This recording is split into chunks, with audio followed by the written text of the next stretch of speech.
जय जिजाऊ जय शिवराय. मित्रांनो, मी विकास पिंपळे, एक मराठी मावळा, तुम्हा सर्वांचं स्वागत करतोय. संघर्ष योद्धा मनोज जरांगे पाटील जे की मुंबईच्या आझाद मैदानावर आंदोलन करताय, त्यांच्या आंदोलनाला पाठिंबा देण्यासाठी मी सुद्धा 2 दिवस गेलेलो होतो आणि आज ड्युटीवर आलो. आज नाईट करून वापस उद्या जाणार. जाण्याचं महत्व, जाण्याचं मकसद एकच की आपल्या गावातील जे लोक जायले 15-15, 20-20 लोक, की आपण गेल्यामुळे त्यांना थोडं भारी वाटतंय. कारण 4-4, 5-5 दिवस झालेले ते तिथे.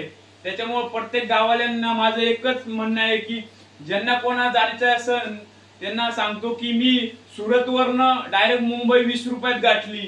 तुम्ही सुद्धा तुमच्या गावातून 50 रुपये मुंबई गाठू शकता.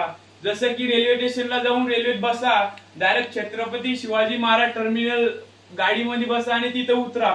1 रुपया आहे, कोणी विचारणार तुम्हाला. एक बी डब्यामध्ये टीसी आहे नाही. असं वाटलं की भीव वाटते की डायरेक्ट टीसीला विचारा हा ऍड्रेस कुठला आहे. कारण महाराष्ट्रात सर्वांची आता फाटलेली आहे.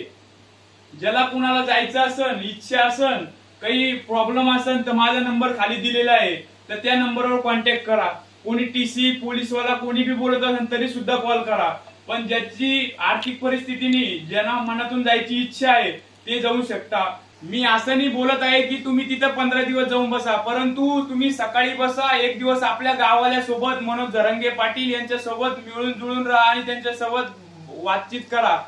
आणि दुसऱ्या दिवशी तुम्ही लालबागचा राजा, चिंतामणीचा चिपरोड, પછી जुहू बीच आणि त्याच्यानंतर जे बी फिल्मी इंडस्ट्रीचे तुम्ही टीव्हीवर लोक बघा, यांचे बंगले बघा, 150-150 माळाच्या बिल्डिंगी बघा. म्हणजे तुमचं सर्वच होईल. जरांगे पाटलांना भेटता येईल, तुमच्या गावातले भेटत जाईल आणि तुमच्या गाववाल्यांना बी भारी वाटेल आणि तुमचं योगदान एकदम महत्वाचं राहील. कारण हा शेवटचा लढा आहे.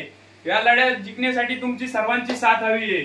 सर्वांचे काम पांगलेले, परंतु 2 दिवस आपल्या मनोज जरांगे पाटील यांच्यासाठी काढावे हीच नम्र विनंती. जय हिंद, जय जिजाऊ, जय शिवराय.